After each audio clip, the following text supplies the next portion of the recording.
Good afternoon everybody, my name's Anne-Marie and welcome back to my channel. I am the Caravan Crafter. Today I'm going to make some cards using the Pampered Pets stamp set. You can purchase from our annual catalogue. Brilliant little set, and there's embellishments, there's ribbons, there's the die bundle and the stamp set. You can either buy them individually or as an entire suite. That's what I chose to do. I love the colours in this set. I'm seeing the catalogue, they're highlighted in the corner there. So I started by choosing my card base. I've gone for Crumb Cake, and it's a standard A5 card base, which is 5 7/8 by 8 1/4. Just scored it and folded it in half. Selected some stamps that I want to use, and I'm going to get some designer series paper to use here. I tend to store mine in a little pocket, as you can see, and that way it's easy access. Pick a few pieces, and also when I go away in the caravan, it makes life a lot easier being able to take a larger selection of papers. The sheet you've got there, I've managed to cut a lot of the dogs and the cats out. It makes it easier. It's quite a nice fussy cutting in an evening, just sat watching the TV. And then when it comes to creating a card, I've got some very cute images all ready to use.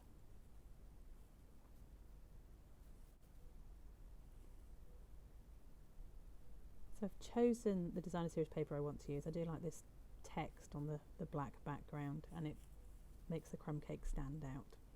This piece is cut at 5 3/8 by 3 5/8. I've also chosen a few dog images that I'd like to put on this card. It's a nice mixture of breeds, and obviously that'll be suitable for all your friends. Now I've taken some scraps. I keep all my scraps in these little plastic folders, and I'll just cut a piece of this real red cardstock. It is going to be 4 7/8 by 1 inch. This fab little trimmer, and so easy to use. I use it for absolutely everything. This card was sourced, cased, I think is the term. So I think it's copy and share everything, which I think is lovely, from the main catalogue. Gives you a bit of inspiration. And it's so easy to follow some of their designs.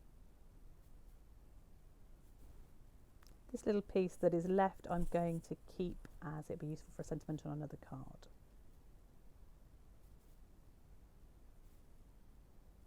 This funny little tin is really handy. I stuck some old magnets to it, and it's ideal for keeping the dies safe that I'm working with on a particular project. So once I've finished, I put the dies back in their storage packets.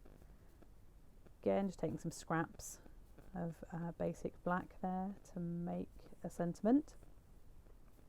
It's really useful, and this is a good way to use your scraps up with these little dies.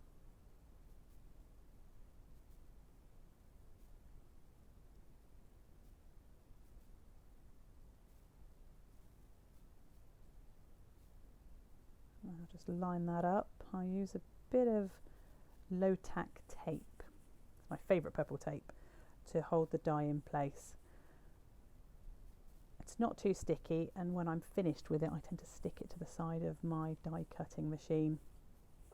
Cutting off camera is always easier, as the machine will take up quite a bit of the shot.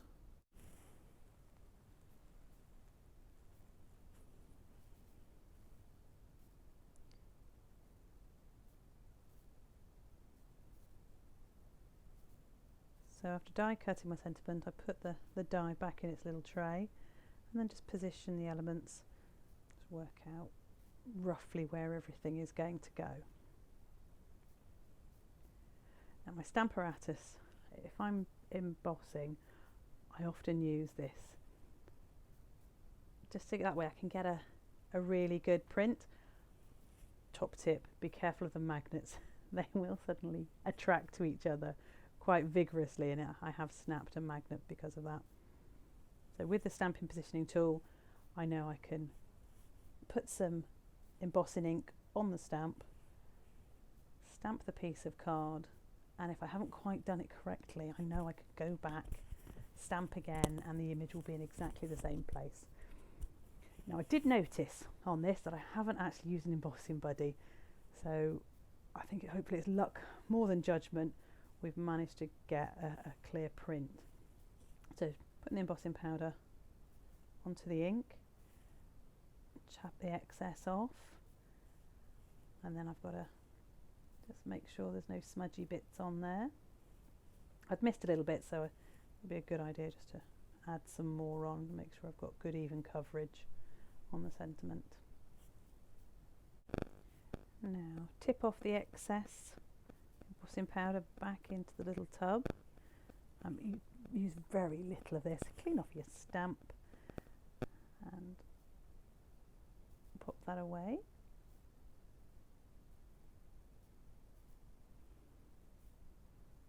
Now warming up the heat tool, get it going. Very noisy thing. I should have been using tweezers here. I forgot, just picked them up and didn't do so. The reason I'm heating the back of the card is to stop it curling in one direction. Often does that when it's heated up. It just keeps you a nice flat card. See there, fingers will get a little bit warm. So once all the embossing powder is melted, you've got a nice shiny finish to the sentiment. So now I'm going to glue down the designer series paper. I do like the liquid glue. It gives me a little bit of wiggle room, so if I've not quite got it lined up perfectly, it gives me a few seconds and I can just adjust the paper. But once it is dry, it's incredibly strong and nothing really slips. So now the real red section, same again, just going to glue that down into position. Quite handy with this particular paper because you can use the text to line up your cardstock. Also, as I mentioned in the suite, it does come with ribbons, and I've got that. This fun little tin that I store them in. Again, you can get that from the new Christmas catalogue. So I've cut my ribbon. I'm just trying to decide how I'm going to attach it. As you see, my scissors have got a bit of ribbon on them there. I have one pair of scissors for paper and one for ribbon, so they both stay sharp. I was trying to do a little zigzag, but didn't quite work. So I'm going to get some tear and tape and just stick a bit of double-sided tape down, and that will hold the ribbon in place. So when I put the end on, and then I can make the loop, and then it will hold the centre back. Just gives it something a little bit different to your standard bow. Another piece of tape there to hold the end in, and then my intention was to pop the sentiment over the top of that so that you don't see all the messy bits. So now I'm just positioning my little dogs that I've cut out. I do think this one's adorable. Just looks so happy and pleased to see you. And then the little chow, little brown dog there. Put the sentiment in place just to work out where is the best position for all the dogs, and the little dachshund there kind of just slotted in the middle.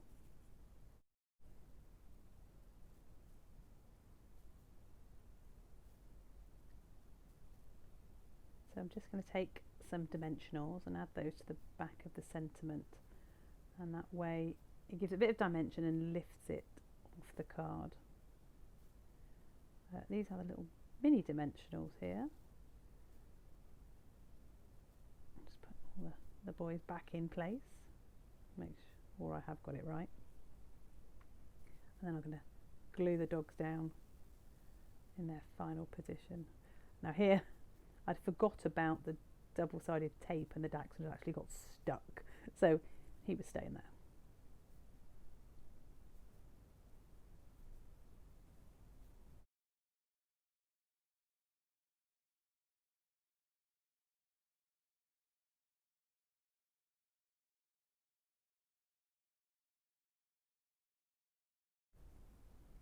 So I'm quite pleased with the card. Obviously it's not quite finished yet. The front's great, but you need to do a little something on the inside. I think you spend all that time decorating the front of the card, you should make the inside look equally as beautiful. Now I keep pre-cut pieces of Whisper White and Very Vanilla to go as liners to the cards, and I just want to do something a little simple.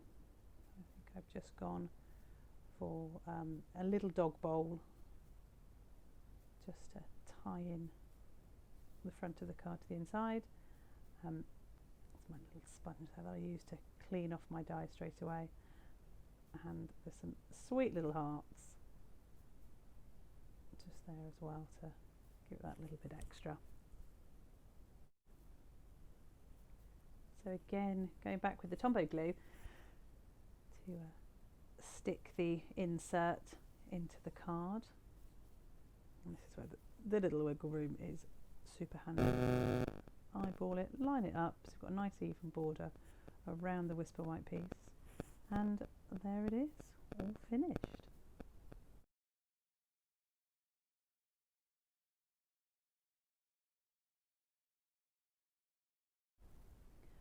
So I'm going to make another card for you using the Playful Pet set. This time I'm going to do a cat version. I've got some friends that do love their cats, so I was trying to think of a nice birthday card for one of them. I'm going to go with the crumb cake base again. It's the same size as I've used before. Now this bit of designer series paper, it's got the cat bowls, mice and balls of string on it. I'm going to cut that down. A different size this time. It's going to be 5 5/8 by 3 7/8. So that'll give me a nice neat thin little border around the designer series paper. Again with the trimmer, just lining it up. I nearly made a mistake there because I was going for the shorter side cut first, which should have been the second cut I did. And now just trimming a little bit off the long side. I wouldn't necessarily keep all these little scraps.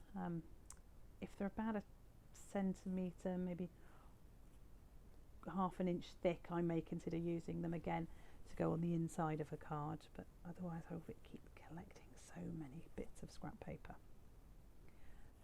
So with this designer series paper, I wanted to do quite a thin strip that went across the base of the card, and it was only about 3/4 inch thick. It's very difficult to cut it, but with this trimmer you can push it through to the right hand side, and you see we had measurements there on the right hand side to do a thinner cut if you like.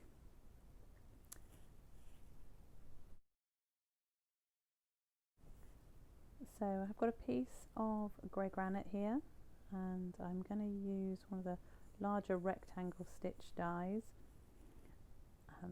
to put a central panel on the card. Again, I've used my little purple tape to hold it in place. I'm going to go and die cut that.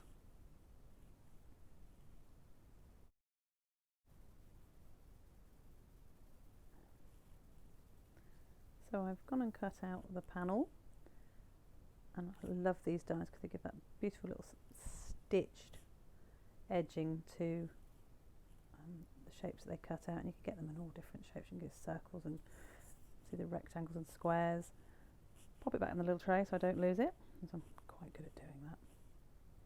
Now this little strip that I'm going to have across the front, it's a bit long, so I'm just going to trim a small section off, and I think the finished piece ends up being 5 inches by 3/4 inch.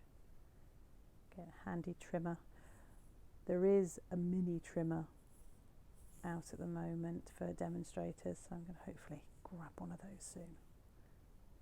I had the fun of playing with one yesterday. It was very nice. So now I want to put a little bit of twine across the front here. Again, baker's twine that comes in this suite.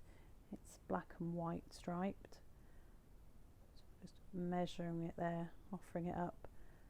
And what I'm going to use is another bit of double-sided tape to stick to the back, and then just attach the other twine on, and that way with the tape at the back you can't actually see all the workings. Really, really handy when you're layering up cards. So just put the one end on. I see end up having a little bit of a fight with that there. So it's stuck down in place, and then you can pull it straight, to measure out, guess how much you need, and then cut the ribbon. One tip I will give with this one: when you are pulling the ribbon taut or any twine taut, try not to put it too much, as it will cause the paper to bend upwards. See here, when I do it, it looks like it's got a bit tight, and then when you try and glue it down, it will curl up at the edges. So almost bend the cardstock away from the ribbon, just to make the ribbon a little bit longer, and then it should, once it's in place, lie nice and flat. So they're just giving it a little bit of a bend while sticking it onto the tape on the back there.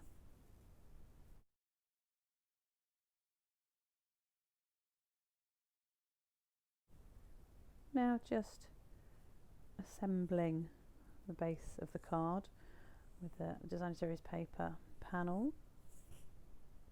Again, this is a thinner border than the last card, which I like it this way, and then obviously having the grey panel glued down in the centre. You can put dimensionals on it if you wanted to, but I was planning on using those a bit later to lift up some elements on the card.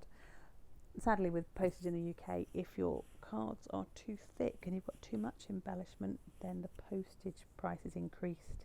Even though the size of the card isn't that big, it's the depth, that costs the money. So now just gluing down the strip that we've cut with the twine there, popping that in place. Again, just eyeballing it. Sometimes it's a bit squiffy. Now, if you look here, I'm having a bit of difficulty putting that down. It might be because my twine was too taut. So I'm just really pressing down on the paper and the glue, and just waiting for it to dry, and then know it will hold it in place. So I've picked some cats that I've cut out of the designer series paper earlier. I'm just sort of positioning them. I love this little one on the right hand side, very cheeky, and I think the one at the top looks like a bit of a snob. And is very confident of themselves.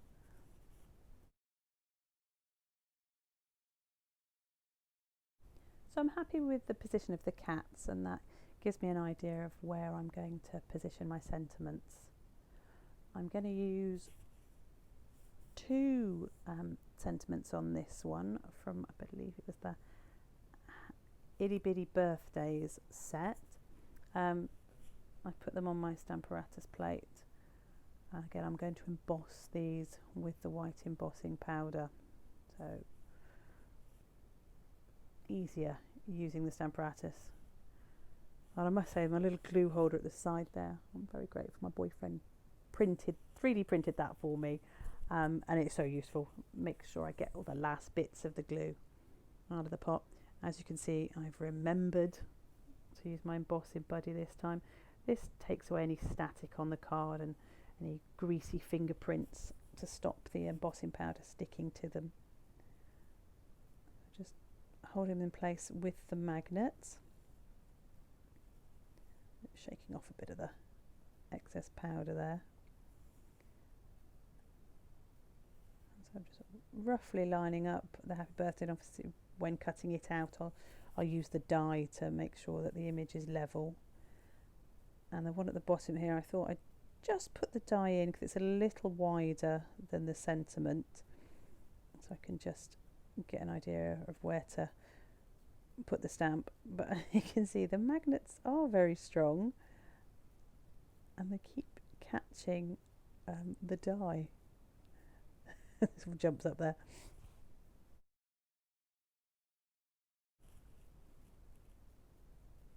So okay, just positioning the sentiments. I've sped it up a little bit because I did faff rather a lot with that die at the end. So just adding the embossing ink on there. Again, as I did on the last time, I'm going to do it twice just to make sure I've got plenty of ink down for my embossing powder to stick to.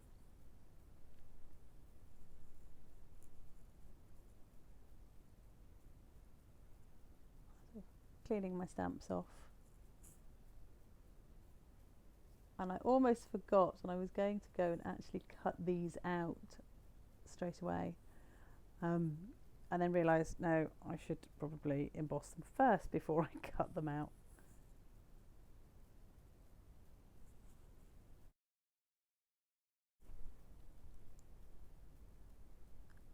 So just adding the white embossing powder to my stamped sentiments.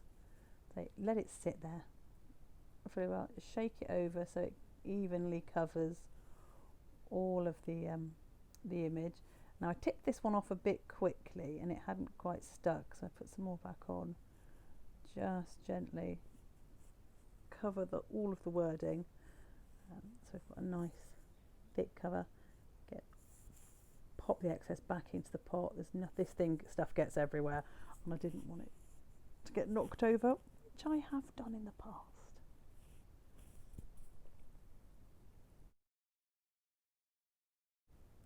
Just warm my tool up again, and just gonna melt this embossing powder, getting it from both sides in order to keep the cardstock flat. There's a little bit of bobbling on one of these, but it's not actually too bad, and it just shows the card's homemade and that it's not perfect, as nothing is in this world.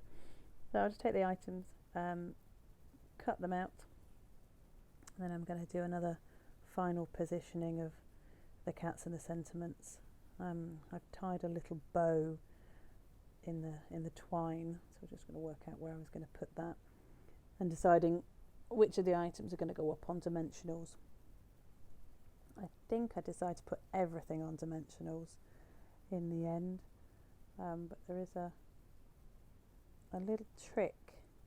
So I've used some large dimensionals on the cat, and I go and get there's extra dimensionals in a packet. When you run out the edging of the dimensional sheets, you can cut that and you've got yourself a load more dimensional. So if you needed a particularly small one, you can cut it out individually.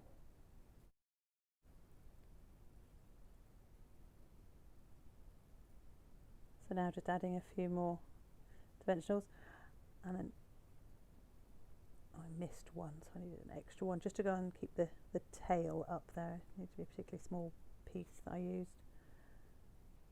So popping everybody into place. Even speeded up, it seems to take a little bit of a while to get all the backing off the dimensionals, and then my craft room floor looks a bit untidy.